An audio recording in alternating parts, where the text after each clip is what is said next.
Hello. Hello, everybody. How are you guys doing? Maybe I should play some music this time again. But what do you think, Joseph? Yes, let's do it. Let's do it. All right. Yeah, so we're going to give a couple minutes for everybody to come in and join us. There's actually, let's see, I think there's usually like a slight delay, but that gives me time to look up music. I actually love the birds. Really? It's so calming.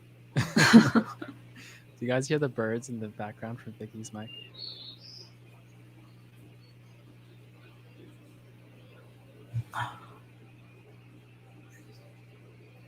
Yes, of course. We're excited to be doing this.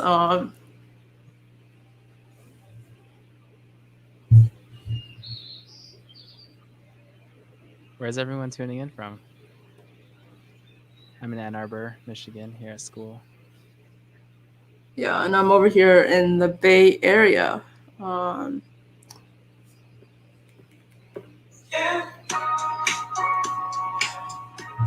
this, Joseph? Perfect. Do you vibe? I vibe.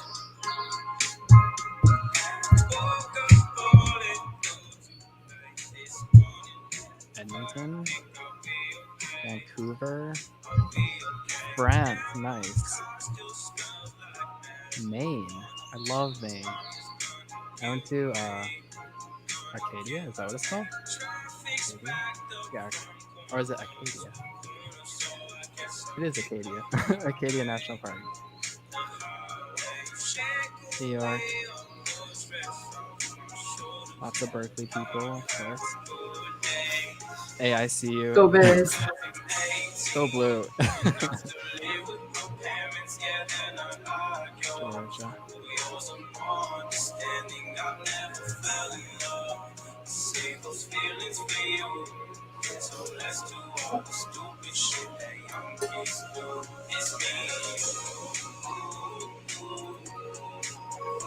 For everybody that just joined, we'll be starting in a couple minutes. Just waiting for everybody to roll in. 63 people. Wow. Okay. Not bad. Not bad. Hi, Kate. Yeah, I did get a haircut. I got it. Thanks. Actually, this is from Ethical, everybody. If you guys are interested in sustainable clothing, make sure to check them out. They're called Ethical Apparel. Yeah, shout out to Ethical. Shameless promo.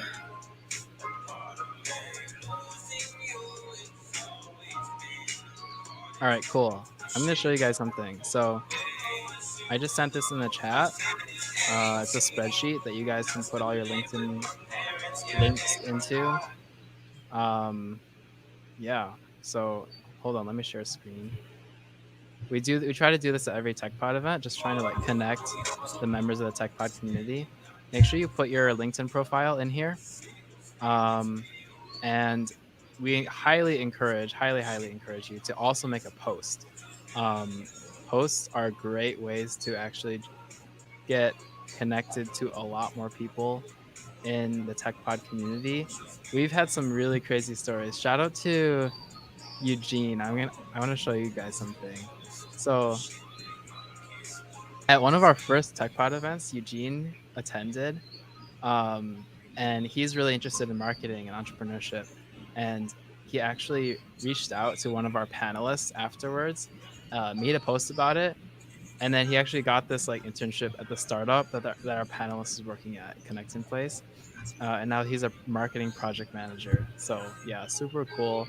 Like, let's see, Kate. I'll shout out Kate this time. She makes some really good posts on event recaps. Let's see. Okay, this one is the promo, but then this one, maybe not. Basically, you talk about your insights. You know, like the unique insight that you guys have right now is that like there's 70 of you here, right? Like not there's hundreds and hundreds of students on LinkedIn who did not go to this event. So the insights that you gather from tonight are unique to you, like to you 70 people. And you can share that with other people. And if people resonate with that, they'll connect with you. And like when you look at the types of the types of people who like view posts, it's usually at the companies that you want to work at. Like if you look at my posts right here, like Microsoft, Salesforce, Google, Facebook, like I've gotten connected with some really awesome people just by posting on LinkedIn. So we highly recommend you guys just post what you learned today. So yeah, put that in this column right here with the post URL. And this is also a great way to get connected with the panelists. So if you're interested in learning more from the panelists, you can actually, tag them in a post, tag us in a post, me and Vicky and TechPod, and it's a great way to just get their attention and show appreciation for them too. Yeah, and I think we can actually get started. Yeah, let's get started. So Vicky's moderating this one, so I'm gonna drop off, but I guess I forgot to introduce myself. I'm Joseph, by the way. I'm a senior at the University of Michigan studying economics. I interned at Salesforce last summer in business operations. So feel free to connect with me if you want to learn more about that. And yeah, Vicky and I started TechPod a couple months ago because we were really passionate about just showing people the business side of tech, the fact that you don't need a CS degree or a coding background to get into these interesting tech companies. So yeah, I'll let you introduce yourself, Vicky, and we can get started. Yeah, thank you. So hi everyone, welcome to another TechPod event. If you're new here, welcome. I'm Vicky. I'm a senior at UC Berkeley studying environmental economics. Like Joseph said, our mission is to connect students with opportunities in tech without a CS background. And we've done a couple of other panels before with like other students, like product marketing management, or like product management, sales operations, business analyst. And you can actually find those recordings of our panels either on our YouTube channel or on our Substack/newsletter. And if Joseph, you could leave the link for our Substack in the comments in the chat, that'd be awesome. Yes. But yeah, so if you're interested in like watching any of those, or if you want weekly job lists and tips sent to your inbox, make sure to subscribe. And without further ado, we're really excited about this week's panel because we're bringing on 4 amazing students who just wrapped up their summer internship at Google. So let's welcome Andrew, Pedro, Anthony, and Matthew. How's it going, y'all? Welcome to the panel, gentlemen. Let's have everybody introduce themselves, maybe like roundtable style. So maybe Pedro, you can start, and then we can go clockwise. All right. First of all, I just want to thank you guys for hosting this event. My name is Pedro. I go to FIU, Florida International University, and this summer I work with the gTech team, which stands for Global Customer Care at Google. I was supposed to be in the Boulder office, but I worked from home, and it was a great amazing experience. Oh, and I'm double majoring in information systems and data analytics. Awesome. Yeah, Matthew can go next. Yeah, hi everyone. My name is Matthew Toe. I come from Cal Poly Pomona, currently a 4th-year business management major. Based out of LA, SoCal. This past summer, I was working under the people operations group, and more specifically, the central program management team. So we were really dedicated to creating efficiencies across all of Google. And yeah, that's pretty much a little bit about myself. Awesome. Thank you, Matthew. And Andrew can go next. Sure. So again, Vicky, thank you for hosting this and for TechPod. So my name is Andrew Hourigan. I'm a 4th-year science and technology management major here at the University of Texas at Austin. That's also where I am right now, and is in Austin, Texas. I interned on the finance team over the summer with Google, more specifically the devices and services team, supporting the Google store, which is basically, which is basically Google's rendition of the Apple Store, ordering all those physical products. So I got to support the financial and operational strategy of that over the summer. All right, y'all, how's it going? My name is Anthony. I'm from the North Bay, so I live about an hour away from San Francisco. I go to UC Berkeley. I'm technically a super senior, I guess you could say, my 5th year. This is my last semester, so I'll be graduating very soon in December. Political economy major. I interned with Google as a sales intern, so I got to work and learn about Google Ads, and I got to work with a lot of nonprofits, which I can talk about more later, during the session. But which was pretty new for sales because traditionally you don't do that. So happy to meet all of you and talk more soon. That's great. Let's see. So we can just dive right in with the first question. So everybody that's an audience at this panel right now, we have prepared 7 questions. However, we do want to be able to answer some audience questions as well. So if you have anything that you would like to ask our panelists, make sure to comment in the chat box and we'll get to it later on in this panel. So let's go ahead and start off with the first question. This question actually got asked a lot, and it was, how did you go about securing your first interview and what was the story behind it? And let me just go ahead and send it in the chat so everybody has reference to it. And yeah, and anybody can chime in on this. I could go first.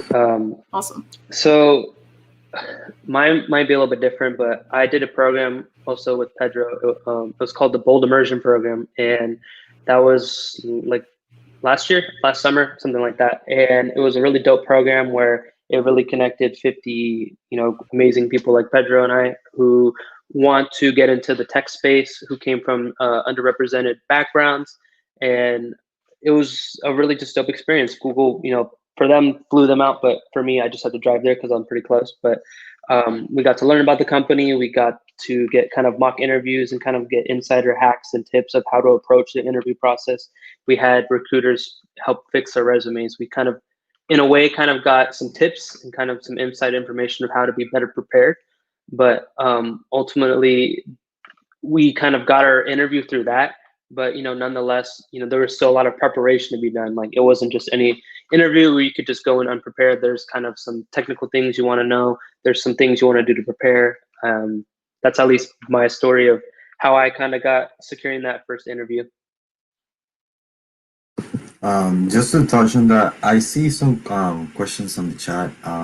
I'll just say something about the interview.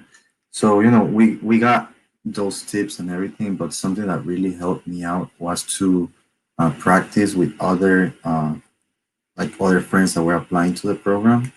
That was really helpful because we practiced together, and then I realized so many things that I was doing wrong. Like, I would say, all the time. I was just like, and then my friend told me, hey, you're saying that too much, don't say that. And then that helped me for the interview. So biggest advice, practice with other people that's applying to the interview. Just practice with someone and make sure you practice a bunch of times. That's my main advice. Just practice. Literally, what they told us, Google interview questions, non-technical, and you'll get 100 of those questions. So I made a doc and I went by one explaining trying to answer that question. So that's my main advice.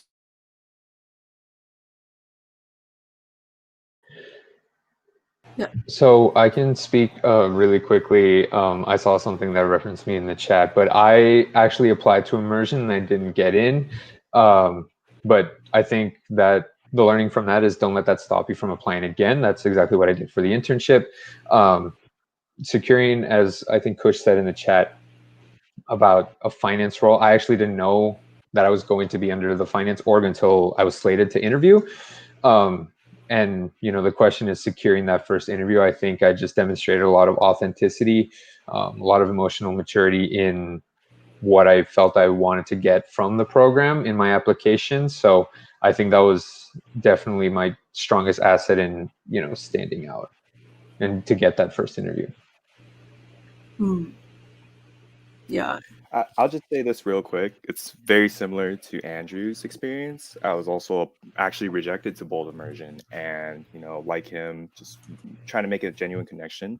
I really like deducing of like how I can strengthen my resume throughout that time from Bold Immersion to the next Bold application.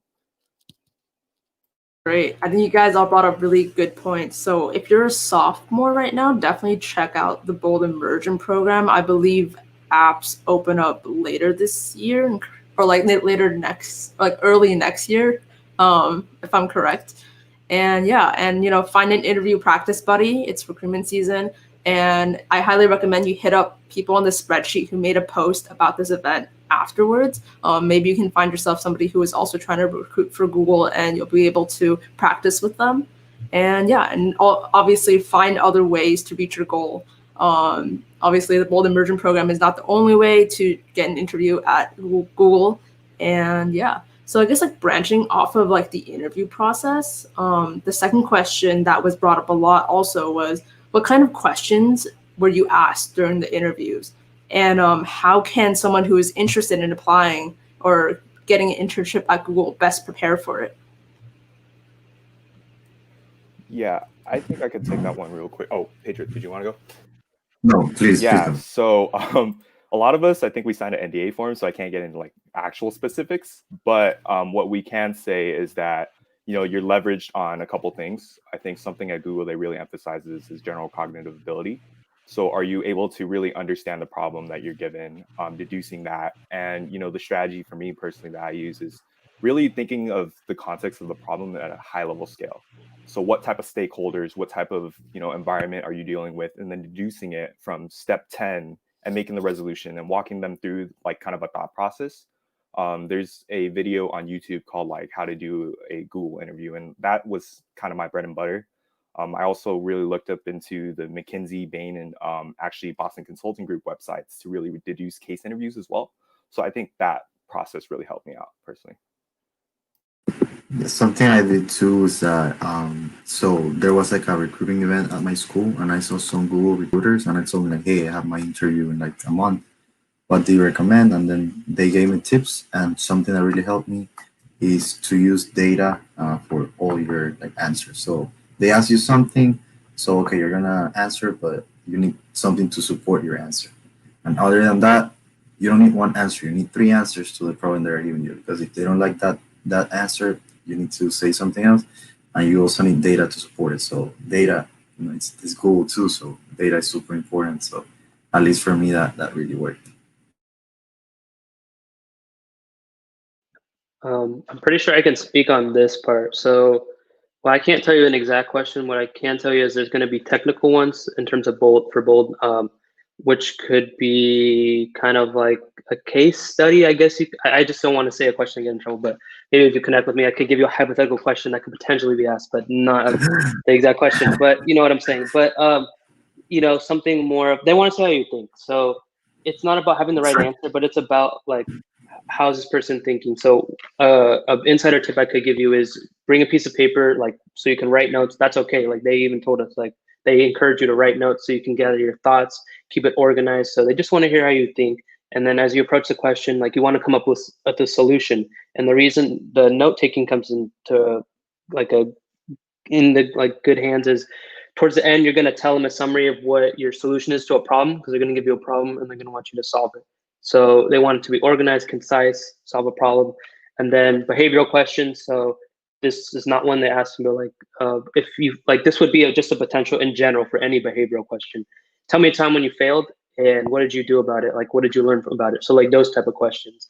And it's just, and I can give you even my experience in one of my interviews. Like they told me, you're not answering the question. Like maybe you're a little bit nervous. Like, and they're like, please just answer the question. And this happened to my second interview because we had 2 interviews, and I was super nervous. I was like, oh geez, like I need to be on it. Like obviously they're giving me a second chance and telling me I'm sucking, but here's my second opportunity, and I took it. But don't be afraid, and make sure you're answering the question, but not going off topic. But at the same time, like they just want to see how you think. So don't stress too much of I need the right answer. Like this is the right answer, Yeah, and if you need time to think, that's fine. Like silence is okay. One tip they gave me is to have like a glass of water, so it's not that awkward when you don't say anything. So you want to think, you take a sip, and then you go back to it. That works. That works to me. I do it all the time. Life hack right there. If you don't know what to say, just drink some water. Buy yourself some time. But yeah, those are all like really good tips. Matthew brought up a really good point about leveraging case studies and case interviews that you can find online. I think if you look up probably like a case book, you can find a bunch of different cases. And also, as Pedro mentioned, like practicing using data to strengthen your answers. And then, of course, like Anthony brought up about how you can like take your time to understand the question, and make sure you're like answering the question directly, and make sure that you take good notes so that you know you're actually answering the question. So I guess now we can move on to talking about the actual meat of your internship, which is your experience. So I was wondering, what kind of projects did you work on, and were you able to like feel you were able to make an impact since Google is such a big company?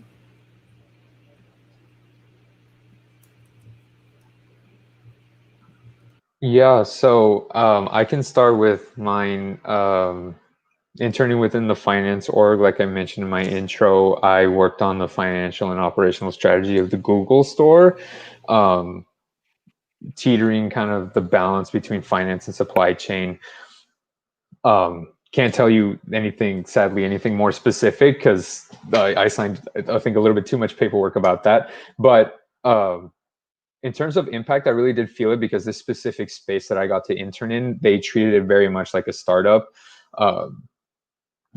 You know, our team that I interned with over the summer, I think, had about 8 or 9 full-timers, and they were in charge of a multi-million-dollar portfolio. You know, also can't say how much, but, you know, it's sizable to the point, and they entrusted that to, you know, sub 10 people, and myself included, on that team. So I just felt really fortunate to be able to work with such a close-knit group on something that will basically affect almost the entirety of Google. You know, the impact was definitely there.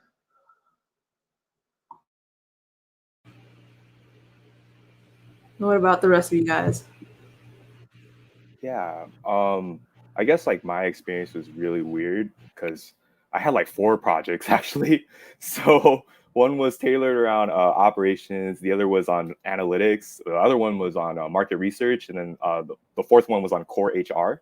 So just to explain like 2, because it's gonna take up the whole time. The main 2 was, one was a program plan where they wanted to operationalize a lot of people ops functions. So, you know, it was vertically aligned functions where these areas of centers of excellence of expertise kind of had, you know, the knowledge from their realm. And my job as a program manager was kind of like streamline those efficiencies and kind of bridge that gap so that they would meet frontline people ops needs. My second one that was pretty cool was actually a market research project on Google Cloud. So I was evaluating a lot of variables. Like I sent an anonymous survey to 2,000 plus Googlers. I was reviewing hiring committee data and things of that sort. Can't get into the specifics, obviously, but to really establish a base report on the state of the culture of Google Cloud, how it was, you know, to competitors like AWS, Azure, and things of that sort. And it's pretty cool because, you know, got to present to a VP, and then she said she was forwarding my project to like a couple other teams. To really implement recruiting strategies for Google Cloud. So that was pretty cool.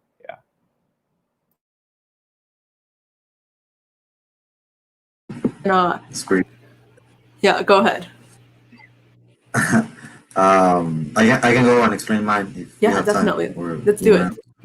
Okay. Okay. Yes. So I was on the gTech team. Yeah, I felt impact every day because I was literally helping customers.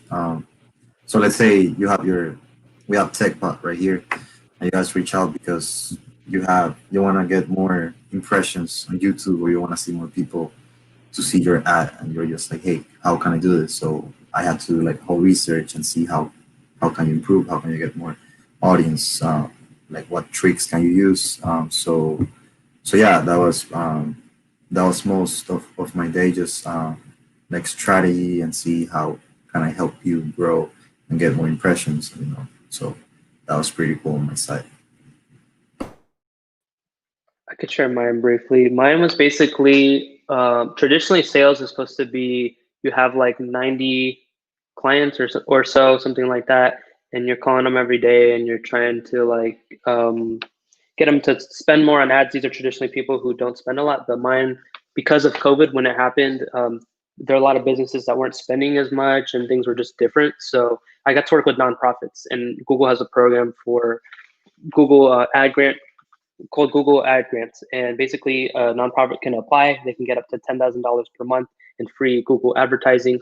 That's where I came into play and helped them use it, because a lot of them just weren't really familiar with Google Ads or didn't really know how to use it. So I got to kind of in a mixture of things, some marketing, some consulting, some sales in terms of use this option, use this option. So I really got to work with them, and it was really dope. I met a lot of cool nonprofits, and I felt like I got to make impact, and with my 40 clients, make impact in each of them. So, make a lot of impact over time. It was something I really enjoyed. So, yep. Yeah, that's awesome. It's really good to hear that you guys felt like you were still able to make impact, because I've heard stories of where, like, because the company is so big, a lot of the solutions that, or like the projects that you work on, don't actually get moved up to higher ranking people. And so I'm really glad to hear that. And I guess the next question for you guys is, what was the most challenging aspect of being an intern at Google? Like, were there any challenges that you faced throughout your internship process, and maybe even like how you overcame them, or if you have any tips for people who are planning to work at large tech companies like Google? Yeah, so I'll be really quick about it. I think for me, a lot of it was realizing that, my opinion or my input has value, the classic imposter syndrome aspect of it. And I think I was just really fortunate to have a manager that was very supportive and saying, whatever you're thinking of, speak it out loud, and then we'll run through like your thought process on that. And because for the majority of the time, like there will be things that we agree on. And so it takes time, right? But I kept on doing it, and it was something I had to get more comfortable with. But I think that was definitely the most challenging aspect, is to say, oh, the smartest people on the planet are here. What kind of input do they need from me? I'm just a student, or I'm just, a kid, or I don't know anything. And that's, not necessarily the case.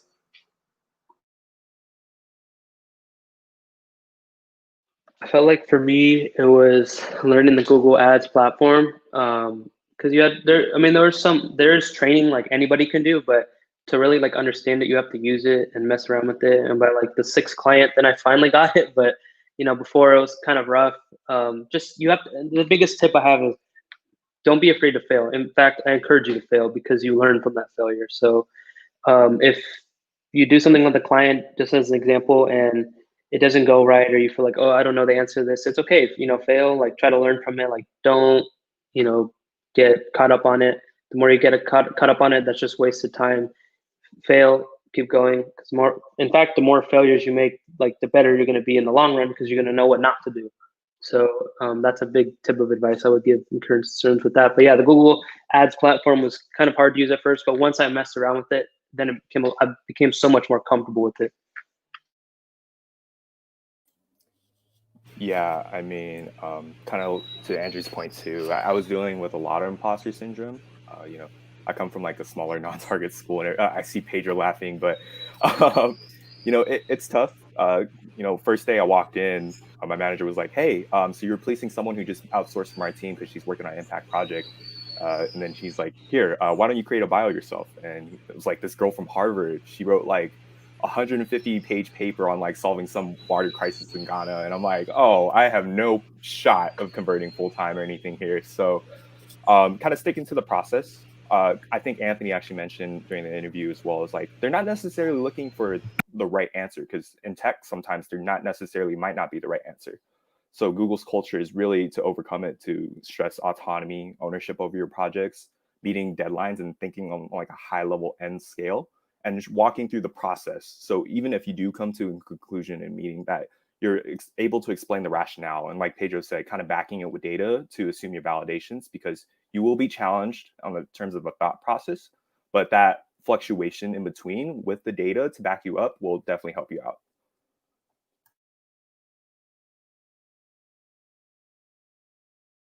Got it. Yeah. You guys actually give a lot of good tips along with answering the question. So hopefully the audience got some good insights out of that. Let's see.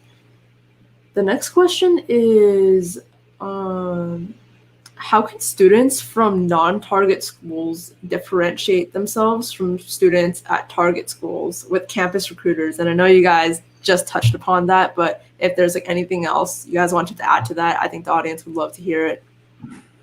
Yeah, I can touch on that. So I go to Florida International University here in Miami. And so when I applied to Bold Immersion, I just applied because, why not? I was like, I'm never gonna get into this program. But I think something that really helped me. So just to give some background, I moved 4 years ago from Ecuador, from South America to the US. And when I was at school, I was like, okay, I want to start like the first like Ecuadorian club at my school. And I never thought that was gonna help me like with Google or something. But my point here is that if you're like in an underrepresented school or like non-target school, just try to think how can you like how can you stand out? Like how can you make impact? Not just doing it to to find a job, but like try to do as many things as you can. Join all clubs that you can. Start your own team. I started my own club. I joined like 20 more clubs at the same time. Like esports, I was just doing like million things at a time because I just wanted to stand out and I wanted to make some impact. So I think that's something that they look and like my main advice here is that just you can create something. You can start something with other intention and it's gonna take you somewhere else. So yeah, don't be afraid. Just start doing it. If you have an idea, start working on it right now. Yeah, I also coming from a non-target school, I think that's like something I've been really passionate about during my time in college, to be quite frank. Understanding the scope that I come from like a smaller Cal State, being an Asian American, a lot of us, they want us to go to UCs and stuff. I understood when I went through the interview process that Google's probably seen every intern imaginable. They've done probably every internship, every student leader on campus. So something I actually implemented during my interview was actually talk about my experience at McDonald's as a cashier. Like I really had to like dig in the bag and think outside the box and how to pitch myself as a candidate. And I was looking at workforce reports, and something I noted in my interview was like, oh, LinkedIn's annual workforce report says the number one missing skill in the world is actually soft skills. And that's something I've learned at McDonald's. And, and to Pedro's point as well, don't undervalue your leadership on campus. Google is an organization that definitely takes that in consideration when they're looking at your profile. You can intern at any place possible, but if you're not making an impact on your community, that's something very residual that they look at.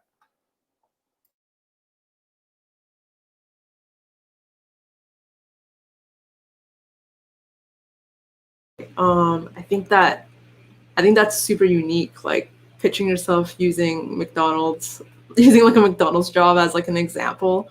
And also to Pedro's point, like figuring out how you can make an impact. I think I'm a huge advocate for starting things, like even if you feel like unconfident about it. I think there's always problems that you can find solutions to in the world. And I think taking action is really like the first step to figuring something out. And who knows, you're right. Like who knows where it'll lead you. So yeah, I think those two are really, really good tips. And the next question is, what are certain topics you should learn to apply to a business / tech role at Google? And did you guys have any experience from companies that are not big name or Fortune 500 companies before applying?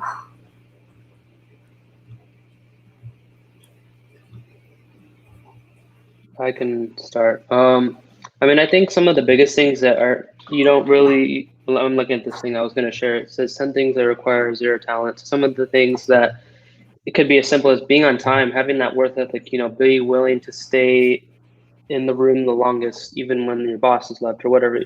You know what I'm saying? Like put in as much as work as you can, whatever you are doing. putting in effort, bringing that energy every morning, that attitude, that passion, being coachable, asking for feedback. Like those are simple things that you can bring to whatever job or whatever you're doing. And for me, I worked for free before. I worked at a baseball club. It was called the Sonoma Stompers. And I was a sales and operations intern, and I had to make some cold calls. And sometimes like I felt like, why am I doing this? Like I'm not getting paid. Like this is kind of unfair. Like I feel like I'm doing a lot of running around the baseball club, setting things up. Like I feel like I'm not being appreciated, but I learned that, sometimes you gotta sacrifice to see your end goal, or small price for salvation. I think that's from Avengers. I don't know, something. And I, worked for free, and I did learn a lot of skills. Trying to get out of my comfort zone and like learn as much as I can. So I can also express and really emphasize wherever you go, like learn as much as you can. Just learn, and never think that you know it all. Because the moment you think you know it all, then you're gonna stop learning, and that could slow you down. Yeah, and just to touch on that, I wouldn't say there's like, hey, you need to know this specific topic to apply to a business tech or role at Google. I would say, as he said, Anthony said, just try to learn everything. Just diversify, and something really important, I would say, especially at Google, is communication and public speaking and leadership. Just like showing that you are working together with your team and that you're expressing like what you want. And something I want to say, like related to the question, like if I had experience working somewhere else. Yeah, actually, my freshman year, I just wanted to work. And one of my teachers told me like, and this was really good advice, especially for students. He's like, hey, like if you want to get a job right now, don't think too much about it. Just get the job. And what's the worst thing that could happen? Not even a job, get an internship. And what's the worst thing? You don't like it, you get something else. So like the main advice there is to diversify. So my professor told me like, this is a time for you to try. This is the time to fail. So diversify. I worked first in logistics, then I worked as a business analyst, then I worked in IT, then I worked in IT audit, and yeah, I didn't love anything. I really enjoyed. I just wanted to learn. So just try to do anything. As Anthony said, Matthew worked in McDonald's, Anthony worked for free. So just try to do everything. Just explore, because this is the right time to explore and fail and just see what you like.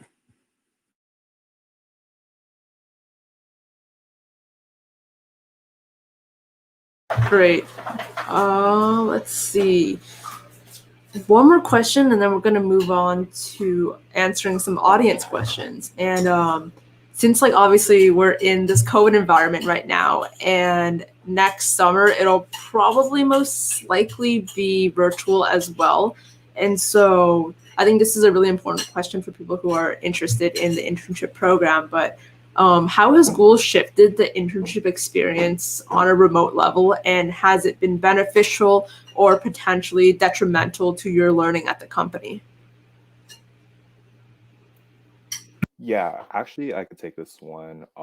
There was actually someone on my team previously. She got moved to the COVID crisis management team. So like, they were responsible for a lot of the changes in our internship program. And kind of speaking from that level is that, I wasn't in bold immersion or anything like that, but I've had talked to like previous interns, and I think the big thing that was missing is obviously like the free food, the awesome events, but they kind of did compensate. We had movie nights, there was like magic shows, intern networking events as well. But something that I think was beneficial in terms of this is that it really helped hone in on your communication skills, because now, there's no conversation you're having when you're walking to the restroom, like, those coffee chats in the morning. Every point of contact within Google has to be concise and with intent, because, a lot of professionals at Google, they have a very busy schedule. It's an open calendar system, so you could just always hop time on their calendar, and things of that sort. But those casual conversations you have in between that really do make a difference throughout the day, I think was really kind of like lifted up. And so that's the detriment. But as a result, your communication skills become a lot better, like your emails, everything on the call, interrupting here and back and forth, things like that sort are very underrated, but I think taken into consideration.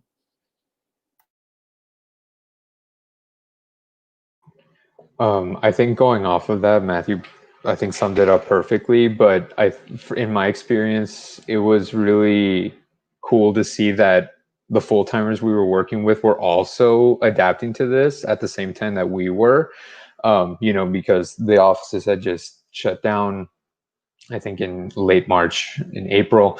And so as we were working over the summer, and at least on my team, we were all, you know, as High School Musical says, like, we're all in this together. And that was very much the sentiment, right? Is, you know, saying like, oh, well, I'm trying to figure out how to do this with kids, or, you know, our team lead was pregnant and she's trying to figure out the virtual schedule like that. Me as an intern trying to figure out, you know, where do I even fit in on this team? How do I bring value? The fact that we were all having our own struggles, but working through them together, I think was a weird upside to the internship that I actually still enjoyed. Yeah, I think those were great answers, and it's really good to see that, like, you guys were able to adapt to the internship program, and that Google was also doing things on their part to make sure that everything was intentional and that people still were able to enjoy and learn from the program. So now we're gonna move on to some audience questions, and if you guys haven't left your question in the chat yet, make sure you do so. This is a really great opportunity to get your questions answered. You guys literally have 4 students who've like gone through the internship program, got the internship, and so I think this is like a really great opportunity. So let's go through a couple of them. Let's see. I believe this one was also asked during the registration process. So can a Google Bold internship ever deal with physical product design like Pixel phones, Chromebooks, or Nest devices? I can take this just because I tended to deal with physical product. Is at least on the business side, you won't, you know, write in you know, a PRD, like a requirement doc for a product that's left to the APMs or to the PM of whatever product that is. But I was able through the product that I was supporting work with those people, so I got insight into their thought process in building out specifications or how they might, you know, include certain functionality. So not to say that you'll get hands-on experience, but you'll get exposure to that kind of thought process. Yeah, I think that's. I actually had a friend who interned as an APM, and he was working in a project with the Chromebooks. So I think that would be more for the. I think, yeah, exactly what Andrew said. Yeah.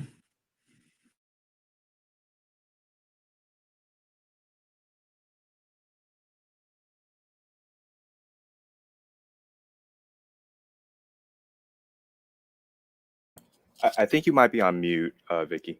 Yeah, thank you. This is an interesting question, but how did you guys think that you were able to get your resume and cover letter noticed by Google in the first place? Yeah, so I think it's actually kind of funny. During the application, I think they have a bullet that says they don't value cover letters as much because they feel like the resume speaks for itself. So I guess, you know, if that helps out with your application process, that might help. But in terms of a resume, things that they really look for is impact and quantification. So meaning like what type, you know, whatever role you might be in, may it be a McDonald's cashier or like an internship at a Fortune 500 company, you know, are you validating the statements that you're making with impact, right? Like what type of stakeholders are you dealing with? Are you working cross-functionally? You know, and do you have the numbers to back that up? And the reason why numbers and KPIs and metrics are so important is because it scales the project for the recruiter to kind of synthesize. They're just going to be really screening over it. They're going to take a look at it for 6 seconds. So whatever bullet you have, make it impactful as possible. And then another thing is if you're all looking for skills, I think data visualization is really important. So Tableau, Microsoft Power BI, Google Data Studio, things of that sort might help you bridge the gap in terms of the qualitative and quantitative aspect for data analysis. Yeah, definitely use numbers. That's something I was told, to use numbers to support everything that I have on my resume. Also show impact. And then another little tip that I was given, you know, usually when you put skills, you usually start with like Microsoft Office. I switch it to G Suite. You know, it's as like Google product. So that's one tip. Yeah, use numbers, show impact, and I also they usually take like 30 seconds to see your resume. So just be clear, straight, and just get to the point and show how you created the impact.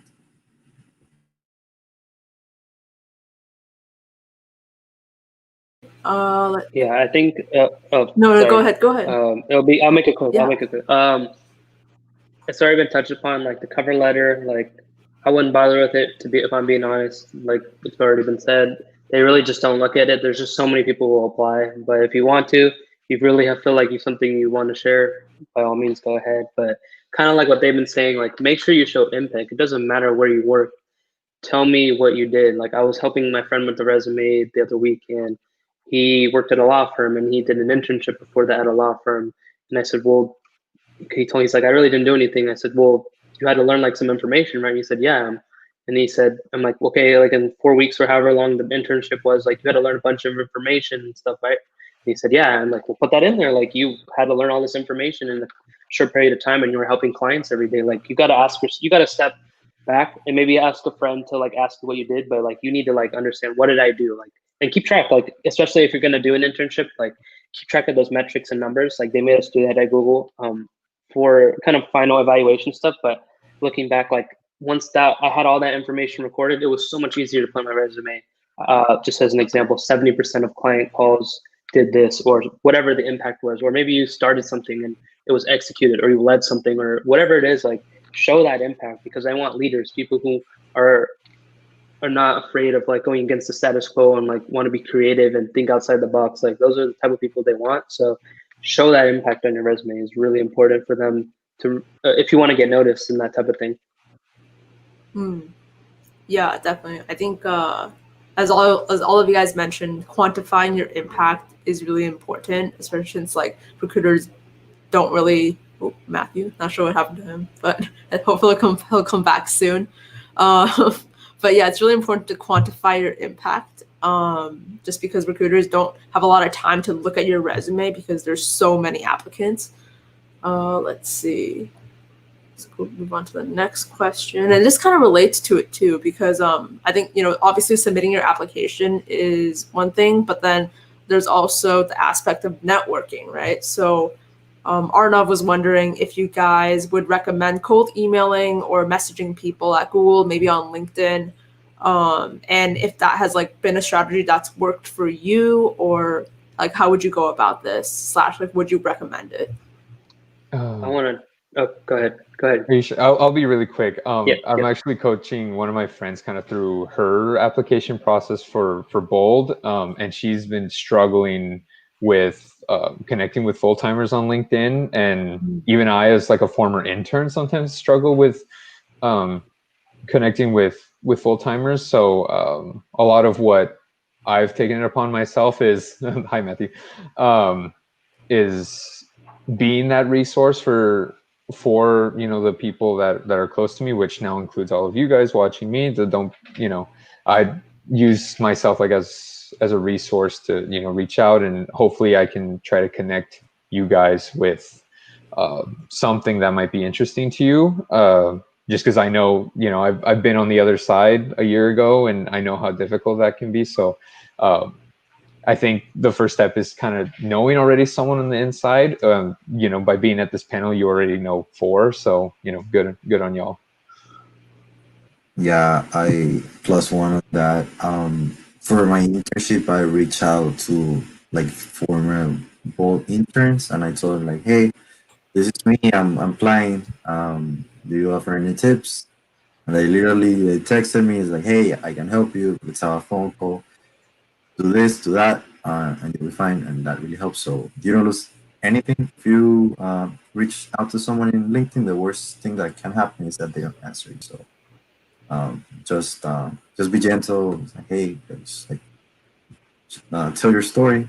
Be quick and be straight, and I'm sure someone will answer. And same here. If you need anything, reach out. My LinkedIn's there.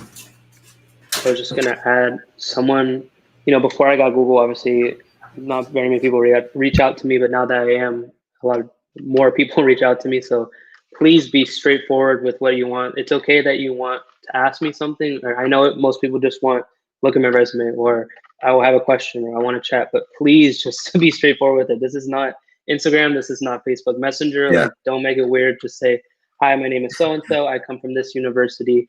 I saw you worked at here. Can we have 5 minutes to chat or something? Just please tell me what you want. Because then if you don't tell me what you want, then I get confused, I get frustrated, and then it just turns awkward. Like, please just tell me what you want. But, you know, and like they were saying, like, if you reach out to 100 people and let's say 10 people replied, like, that's 10 people now you got to meet. Who cares? The 90 people didn't reply. You're never going to talk to them or have to talk to them. And it's online, so it's not like it's in person. So it's, you know, it's less awkward. But, you know, most people are willing to help, but as long as you tell them what you want, like, you know, but there are occasionally that 1% who just don't want to help, and for whatever reason, fine, let them be. Like, on to the next. Like, you know, people are on LinkedIn for a reason. They want to connect.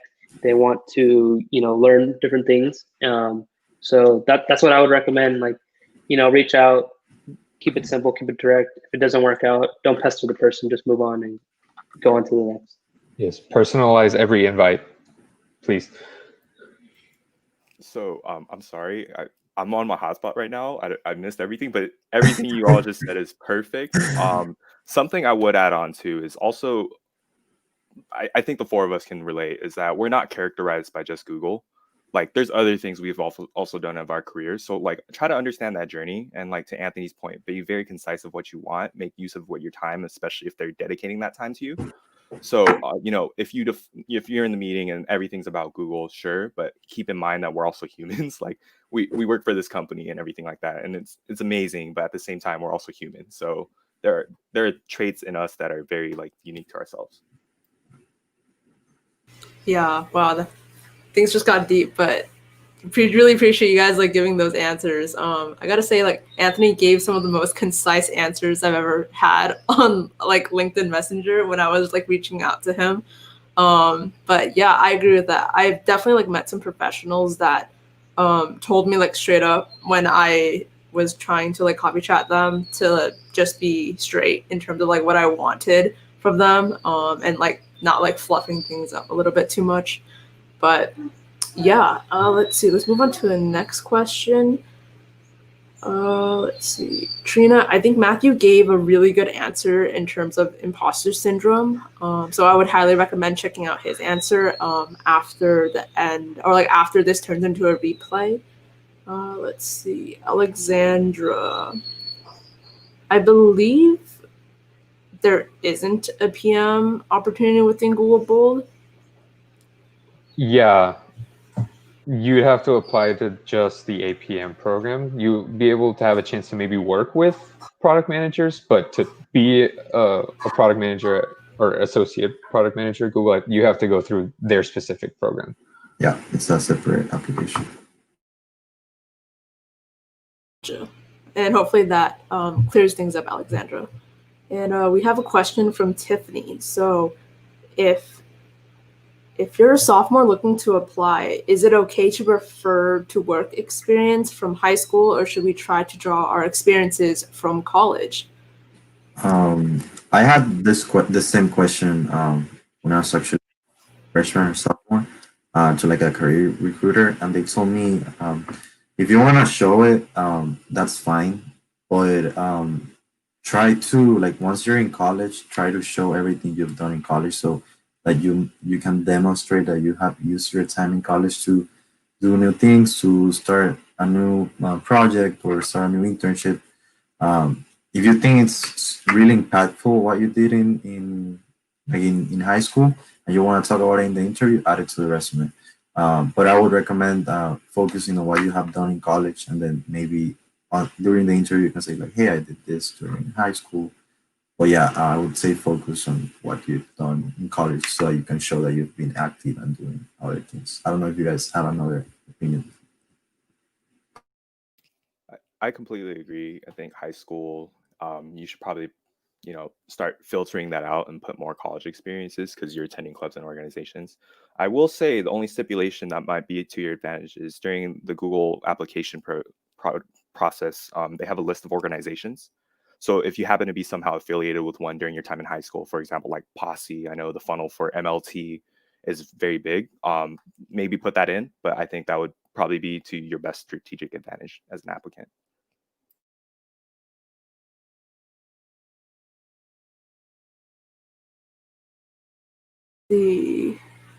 Alexandra asks, can you apply to both Google programs, both Bold and APM? Yes, you can. You're gonna apply to everything, I think. Yes, do as your heart desires. And I guess we have a question specifically for Matthew from Agnes. Are you able to provide some hypothetical questions that were conducted for the interview for People Ops? So I'm sorry about this, but I can't really. What I can do is that you can look up this one link called Prepare for Your Google Interview on YouTube. It's called Prepare for Your Google Interview, Tips and Examples, and General Cognitive Ability Question. So they'll give you an exact question that I actually got very similarly in my interview, and they'll kind of break down the process for you as well. So, not trying to get in trouble, trying to get a job. But yeah, I hope that answers your question. And the interview, go for it. No, I would say just Google the Google interview questions, because I did that and I got some of those questions on my interview, so I definitely encourage it.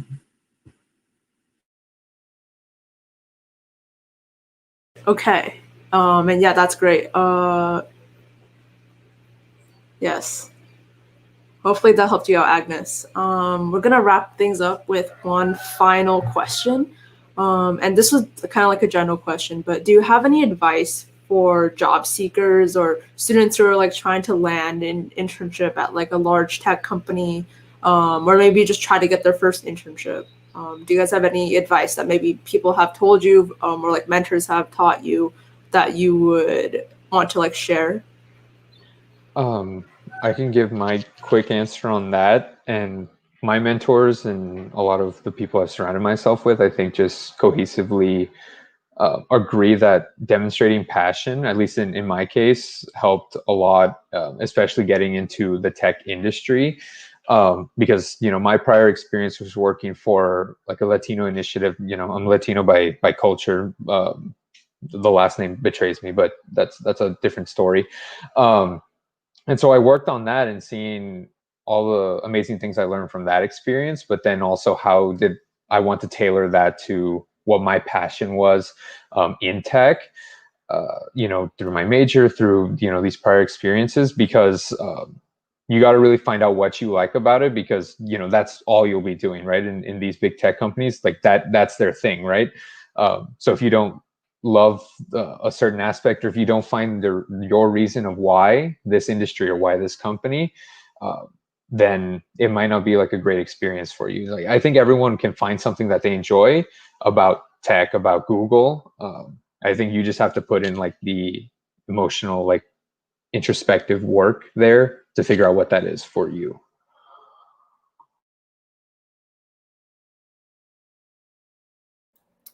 I guess I think go for it, Anthony. All right, for sure. Put in the work. No job is going to just hand out their hand and say, "Come join me." I mean, maybe if you're lucky, but you got to put in the work. And whether it be now in this virtual context, networking with people, getting their business cards, trying to learn more about their position, see if there's opportunities, make connections, keep trying, don't give up. Because on the surface, a lot of people see us as, oh yeah, you work at Google, but they don't know our backstories. That for me, I worked for free. I worked at a place, I'm not going to name it for the sake of, in case this bites me in the butt one day, but I didn't even like one of the places I worked at, and I was getting paid, and I was doing literally nothing, sitting at a desk. And I had to go through a lot of pain to get to where I'm happy now. But it looks all nice on the outside, but there was a lot of hard work, sacrifice, and just dedication that had to be put for all of us to get to this point. So it wasn't just done in a day. There's a lot of work. So keep trying, don't give up. Yeah, just reinforcing what the previous two have said, is just growth mindset. use failure as an asset to you rather than like a hindrance. I'll be quite frank on my recruiting journey. Like I've been rejected to actually I'm looking at my spreadsheet right now, 496 applications before I got into Google. Oof. Like, so, this is like with internship experience like that. And I guess another tip, if you really want tech, you have to show them how passionate you are. Like understand things at a very high level. Look at the quarterly reports, what annual review they're having. Understand the ecosystem, right? Google's moving to a more cloud-based platform with Google Cloud. They have things like, autonomy, AI, Waymo. There's a lot of products that you can really get yourself involved with, create passion projects, and just figure out like what defines you as you, because you can only be yourself. Everyone's seen every resume possible, but if you are the best version of yourself, I think that will make you the best candidate. With that, that's a great way to finish up this panel.